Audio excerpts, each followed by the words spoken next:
제가 이제 결산하려고 하고 보니까 좀 아쉬움도 많이 남고 했지만 결국은 좋은 사람들, 좋은 분들하고 함께 하면서 투자관을 다지는 그런 좋은 기간이 되지 않았나 그렇게 생각을 했습니다.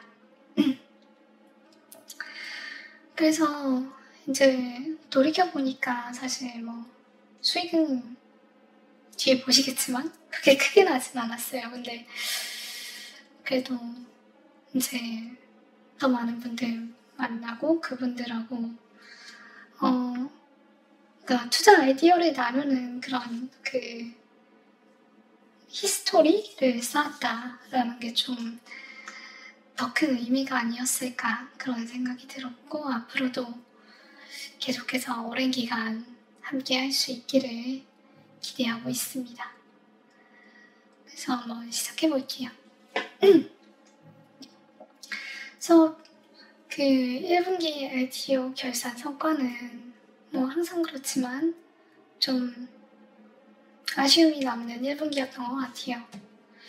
그래서 JLP 같은 경우에는 뭐 8만원 정도까지 갔었는데 많은 부분 수익을 좀 반납했고 MIT 같은 경우에도 좀 많이 올랐다가 이제 분기 말 가까이 되어서 좀 한 10% 정도 손실을 보게 되었던 것 같습니다. 그리고 인카운트 서비스는 그래도 계속해가지고 올라줘가지고 전체 평균 했을 때 평균 수익률 12.7%로 분기 수익을 마무리하게 되었습니다.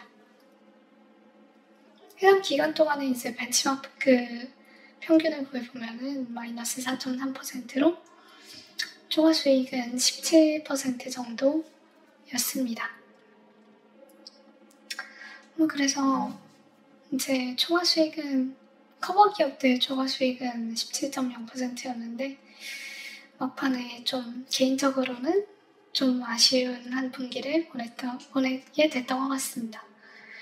그래서 그렇게 됐던 이유는 이제 2분기 포트폴리오 재편하면서 그 1분기 막판에 비중을 늘리기 시작한 미국 주식들이 좀 제가 예상했던 거하고 다르게 꽤 급격하게 하락세를 보이면서 1분기 동안 제가 꾸준히 쌓아갔던 수익을 많이 반납할 수밖에 없었던 것 같습니다.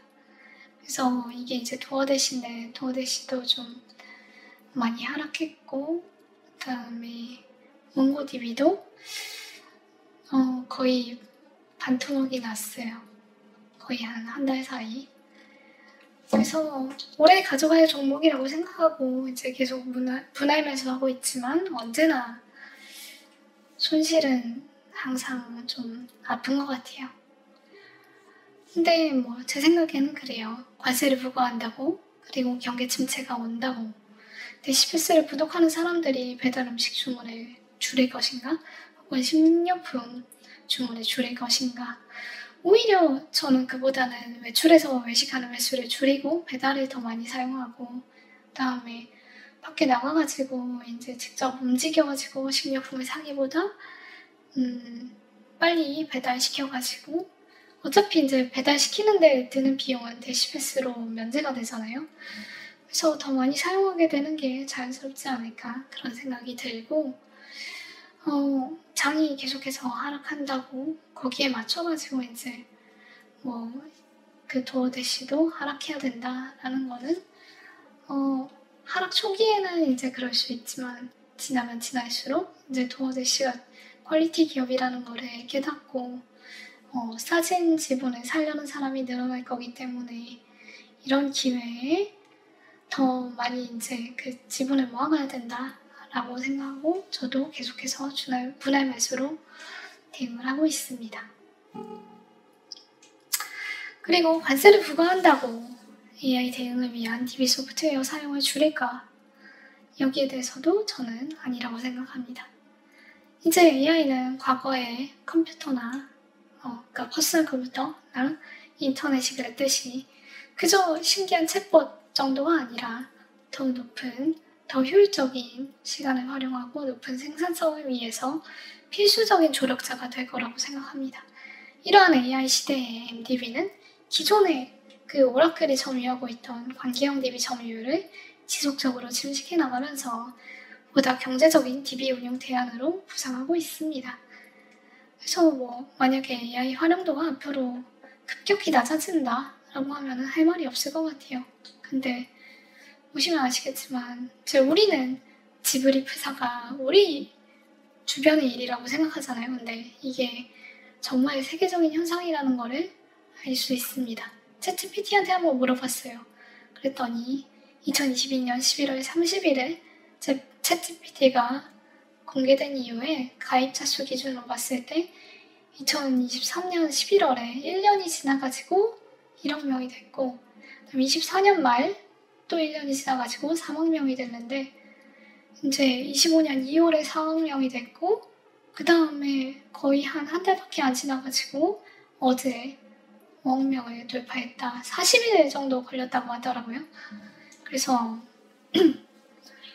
정말 빨라지고 있다라는 걸 실감할 수가 있었고 오픈 AI에서는 25년 말 가입자 수 10억 명 돌파도 가능하다고 전망하고 있습니다. 그래서 이런 AI를 활용하는 데 있어가지고 가장 핵심은 데이터예요. 그래서 GPT 스토어에 등록되는 앱들은 더 이상 관계형 DB로는 다른 앱들하고 경쟁하기 어려워질 거라고 생각합니다. 그래서 벌써 이제 엑스피디아나 아니면 비디오 AI, 웹사이트 제너레이터 이런 애들이 이제 GPT 스토어에 이런 자기네들 앱을 올리고 있어요. 자동화하는 앱이겠죠?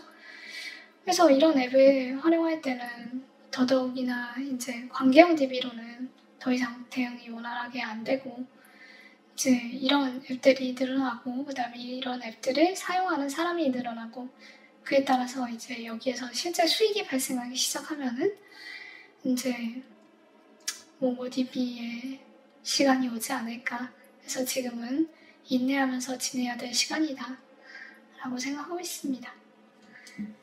그래서 이런 환경 속에서 거시경제 지표가 좋지 않다고, 트럼프가 관세를 올린다고, 미국의 일자리 수가 견조하다고, 파월이 이자율을 내리지 않는다고, 그 수요는 하찮은 이유로 문서형 DBMS 시장에서 가장 점유율이 높은 MDB 지분을 판다는 것은 바보 같은 짓이라고 생각합니다.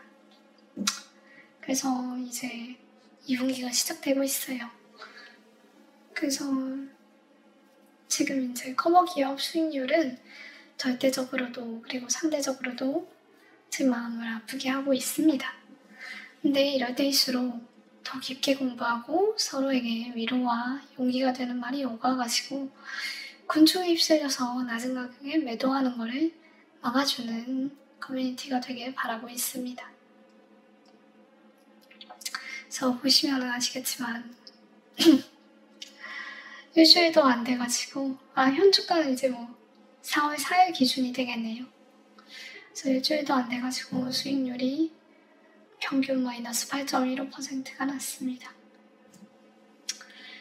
그래서 벤치마크 평균도 마이너스 4.49%가 났는데 초과 수익률 마이너스 3.66%로 좀 아쉽네요. 좋은 날이 오겠죠? 그래서 에디오 결산하면서 멤버 활동을 먼저 시상하겠습니다. 뉴이얼스 레졸루션 작성해주신 분들 중에 이제 역할을 잘 해주신 분들 좀 시상을 하려고 하는데 중꺾음화라는 말이 있어요.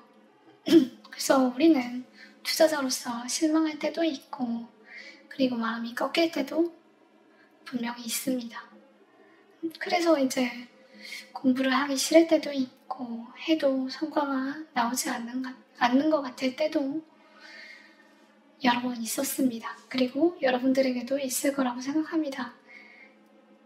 그런 마음이 들 때도 결국에는 그냥 하는 마음이 중요한 게 아닐까.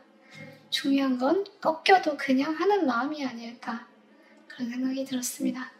그래서 박명수 씨가 이제 도전을 하면서 어려운 상황에 처했는데 이제 제작진이 중꺾마라고 하니까 박명수 씨가 이제 중요한 건 꺾였는데도 그냥 하는 거다라고 응답을 했다고 합니다. 그래서 시련을 겪으면서도 포기하지 않고 계속 하는 태도, 그냥 계속해서 이제 루틴대로 우리가 해왔던 대로 계속하는 그런 태도가 중요하다라는 점에서 계속해가지고 이제 활동을 해주신 분들에게 시상을 하려고 하고, 다음에 앞으로도 같이 열심히 해주셨으면 좋겠습니다. 그래서 제가 이제 글들은 다 읽어보고 다 댓글 달았는데 의미 없는 글로 이제 개수만 늘린 분들이 없었기에 좀 객관적인 지표인 글과 댓글 개수로 시상을 하려고 해요. 그래서 이렇게 쭉 보시면은 1등, 2등, 3등, 4등, 5등 이렇게 해서 각각 10만원, 8만원, 6만원, 4만원, 2만원 이렇게 시상을 하려고 합니다. 그리고 투자 아이디어는 1등은 30만원, 2등 25만원, 3등 15만원 시상하기로 했는데 1등은 메세이상이라는 기업을 분석해주신 서울택님입니다. 그래서 메세이상 읽어봤는데 이따가 이제 제가 이 메세이상을 리뷰한 거를 좀 발표를 하려고 해요. 그래서 분명히 이제 경기 침체나 아니면 전방산업, 건설이나 아니면은 교육산업, 아니면은 베이비페어에서 이제 주로 타겟으로 삼고 있는 육아산업 같은 게 이제 저성장 할 수도 있다라는 그런 리스크가 앞으로 어떻게 영향을 미치는지 그 부분에 있어서는 팔로우업이 필요하다고 생각합니다. 근데 이 부분에서 충분히 증명해 준다면, 그리고 이러한 이제 국내에서의 저성장을 커버하는 해외 매출 성장이 나타나 준다면 언젠가는 커버 기업으로도 올라갈 수 있지 않을까 하는 생각이 들었습니다. 그리고 API 같은 경우에는 이제 뷰티 디바이스 플러스 화장품으로 BM을 확장해 나가고 있는 그런 기업인데 제가 생각했을 때는 경제적 해자에서 펜도시가 말했던 바와 같이 소비재는 일반적으로 해자가 낮은 편이고 K컬처 유행이나 마케팅 능력 같은 거는 회사가 이제 내재적으로 갖고 있어가지고 경쟁사가 모방할 수 없는 해자의 근거라고 보기는 어렵다는 생각이 들었습니다. 그래서 분석은 되게 잘 해주시고 내용도 정말 이해가 잘 갔는데 BM 측면에서, 그리고 이제 장기 투자라는 관점에서 봤을 때 조금은 아쉬운 기업이 아니었나 그런 생각이 들었습니다. VT도 좀 마찬가지예요. 그래서 취향과 유행, 기호에 의존하는 소비재 같은 경우에는 다른 더 좋은 상품이 더 효율적인 마케팅을 통해서 점유율을 높여가면은 순식간에 수익률이, 그 다음에 이익률이 낮아질 수 있다고 생각하고, 이거를 극복하고 완전히 동등한 상품에 대해서도 이름값만으로 높은 가격을 받을 수 있는 뭐 명품이나 아니면 경제적 해자 차기선은 티파니를 예로 들었었거든요. 티파니 같은 경우에는 완전히 똑같은 반지에 대해서도 그냥 티파니 보석함에 들어있다는 이유만으로 경쟁사보다 더 높은 가격을 책정할 수 있었습니다. 그래서 이런 경우에는 소비자임에도 불구하고 해자를 거쳤다고 볼 수 있는데 VT나 아니면은 API 같은 경우에는 이런 해자라고 보기는 좀 어렵지 않나 그런 생각이 들었습니다. 그래서 이렇게 1등, 2등, 3등을 선정했는데 다음 분기부터는 좀 제가 이제 혼자서 이걸 선정하기보다는 이번에 이제 시상을 받아주신 분들을 좀 스텝으로 올리려고 하거든요. 그래서 그 스태프분들 의견을 좀 같이 받아가지고 좀 토론하고 그 다음에 의견 나눠가지고 좀 시상을 해보려고 합니다. 그래서 2분기 계획이에요. 2분기에도 결국에는 계획은 마찬가지입니다. 그래서 시상도 동일한 방법으로 7월 5일에 2분기 결산을 하면서 하게 될 예정이고, 결산도 현재와 마찬가지로 커버 기업에 대해서 커버 기업 3개 기업에 대해서 진행할 예정입니다. 사실 정말 오래 가져가고 싶은 기업들 위주로 제가 11월 1일에 커버 기업을 선정했었는데 이제 불과 5개월 만에 3개 중에 2개를 보내줘야 했다는 게 정말 너무 아쉬운 것 같아요. 그리고 좀 이게 많이 이제 오른 상태에서 뭐 보내줬으면 좋았을 텐데 주가가 고점 대비해가지고 상당히 내려와 있는 시점에서 제외됐다는 점에서 좀 더 큰 아쉬움이 남는 것 같습니다.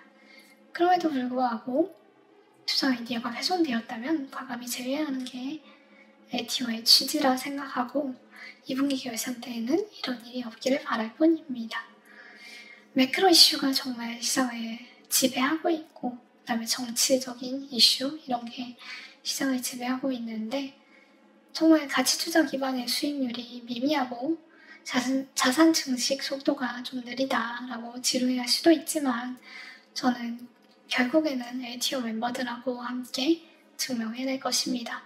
어느 방법보다도 빠르게 모두 다 같이 부자가 될 수 있다는 것을 꼭 증명하려고 합니다. 그때까지 천천히 하지만 단단하게 함께 이 길을 걸어주시길 바라면서 25년 1분기 리뷰를 마치려고 합니다.